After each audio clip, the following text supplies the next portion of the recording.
Assalamualaikum warahmatullahi wabarakatuh. Perkenalkan, nama saya Muhammad Kamil Fauzan Coach dari Prodi Teknologi Pendidikan dengan NIM 0559801118. Nah, di sini saya akan menjawab tugas 3, yaitu memberikan kesimpulan dari sesi 1 sampai sesi 7. Oke, baik, pada sesi pertama ini saya mempelajari perkembangan dasar teknologi pendidikan.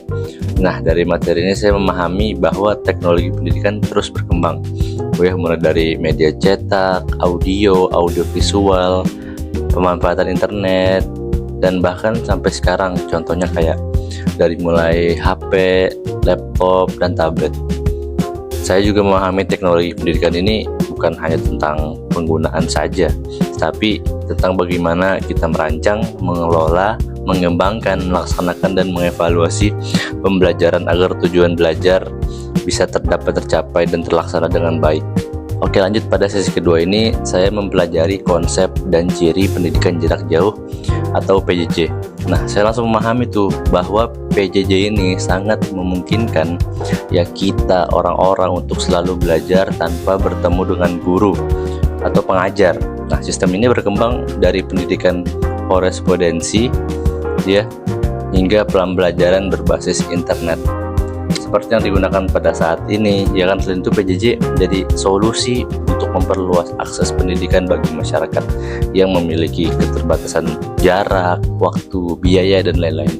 Oke, lanjut pada sesi ketiga ini saya mempelajari berbagai pendekatan pembelajaran dalam pendidikan jarak jauh atau PJJ ya, seperti online learning, e-learning, virtual learning, blended learning, dan mobile learning.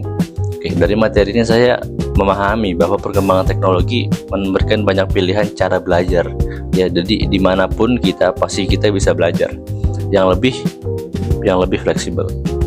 Saya juga mempelajari 8 karakteristik bahan ajar pendidikan jarak jauh ya, seperti dapat dipelajari dengan secara mandiri, mudah digunakan, sistematis, serta memiliki evaluasi dan umpan balik yang membantu peserta didik ya atau kita nih memahami materi secara lebih efektif.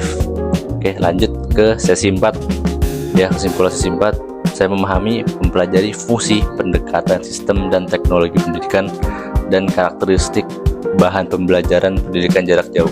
Oke, saya memahami prosesnya ya kan. Pembelajaran harus dirancang secara sistematis ya, mulai dari analisis, kebutuhan, penyusunan tujuan pembelajaran, pemilihan media, hingga evaluasi hasil belajar.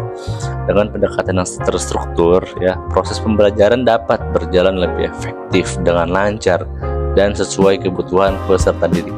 Oke, lanjut pada sesi 5, saya mempelajari fungsi teknologi pendidikan dalam penyelenggaraan pendidikan jarak jauh.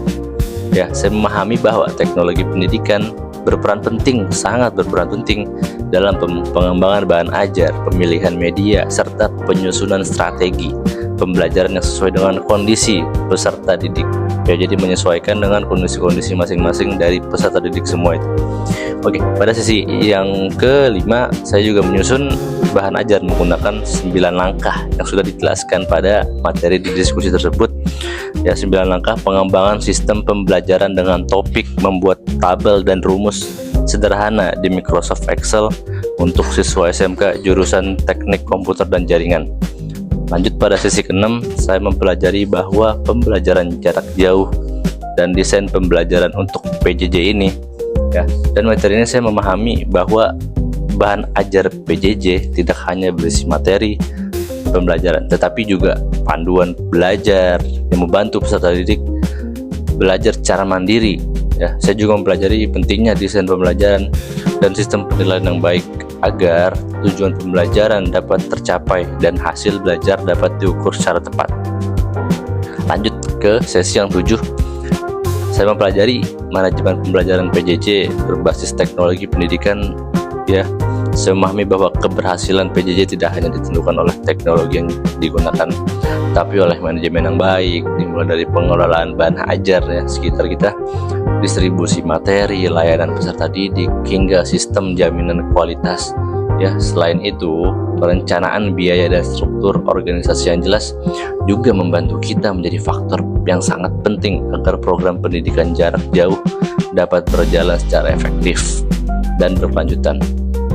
Nah, jadi itu kesimpulan dari sesi 1 sampai sesi 7. Dan sebagai kesimpulan terakhir, ya saya memahami bahwa teknologi pendidikan dan pendidikan jarak jauh memiliki peran yang sangat penting dalam memperluas akses pendidikan serta meningkatkan kualitas pembelajaran melalui pemanfaatan teknologi, perencanaan yang sistematis, bahan ajar yang berkualitas, dan pengelolaan yang baik.